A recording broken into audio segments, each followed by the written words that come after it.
kulanti wacan oo wanaagsan dhammaan asxaabta ku xiran janaalka Daacad Tube waxaad ku soo dhawaataan muuqaal cusub oo aynu kaga hadli doono 6 talaabadood oo ka dhigaysa qof soo jiidasho badan oo dadka kale saameyn wanaagsan ku yeesha balse inta aynu gudagalin muuqaalkan waxaynu ka codsanaynaa hadii ay tahay markii kugu horeyso aad soo booqato janaalka inaad subscribe saarto gambalelkana aad furato si aad u noqoto daawadaha ugu horeeya ee hela muuqaalada aan soo gelino sidoo kale aad laagta inagu dhiirigeliso muuqaalkan aad la wadaagto asxaabtaada wixii fikrad ah ama ra'yi ay noo haysan aad inagu reebto dhanka iyo commentiga kuna soo dhawaada muuqaalka oo dhameystiran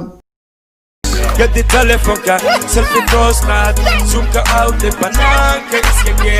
روف نو سال كومنت نيجاتيف شركة دينا عاقا نو شركة اي اتان سو اس كيغا تيجي سال وحان سو شيغا ديغا تادا وفورو وادو تاي وحان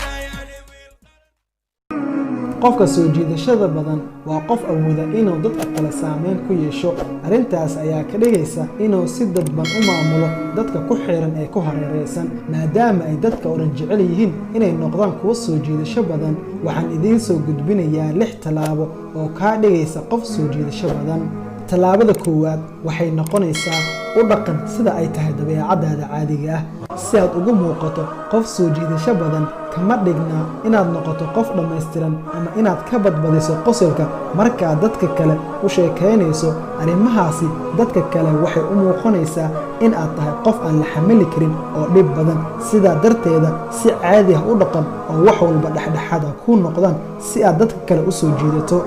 talaabada labaad waxay tahay hala gamban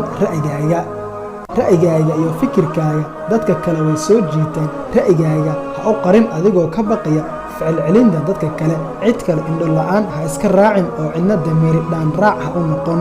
ra'yigaaga si xuriyad leh u cabir oo dadka kale dareenkooda ilaali marka aad sidaas samayso waxaad noqonaysaa qof soo jiidasho badan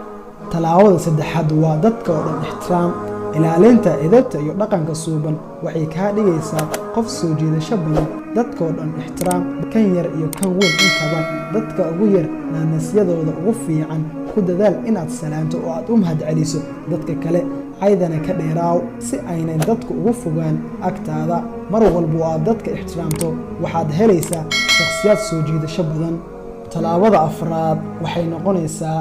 isku kalsoonaaw haddii aad yeelan weydo kalsoonidaadii kugu filneed oo kalsoonidu kugu yaraato waxaa kugu adkaanaysa inaad noqoto qof soo jiidasho badan marka aad naftaada ku kalsoonaato ayaa dadka kalena ku siinayaan kalsoonidooda sidaa darteeda waxaad u baahan tahay inaad kalsooni muujiso adigoon ka badbadinaynin talaabada shanaad waxay noqonaysaa baro sida dadka fikirka loo gaarsiiyo mar walba aad fikirkaaga dadka ku qancin karto si fudud oo wanaagsan dadka kugu hareeraysan waad ku guulaysanaysaa qalbiyadooda halka xulashada ereyga ugu habboon ee si wanaagsan dadka fikirkaaga u gaarsiiso marka aad barato sida dadka loola hadlo waxay jeclaanayaan inaad mar walba la hadasho oo aad wax u sheegto talaabada ugu dambaysa ee warbixinteena waxay noqonaysaa ilaasho farxadaada dadku ma jecla qofka cabashada iyo baasaysiga badan ilaasho farxadaada si aad dadka kale u siiso markaas waxaa kuu fududaanaysa inaad dadka kale soo jiidato oo aad saameyn ku yeelato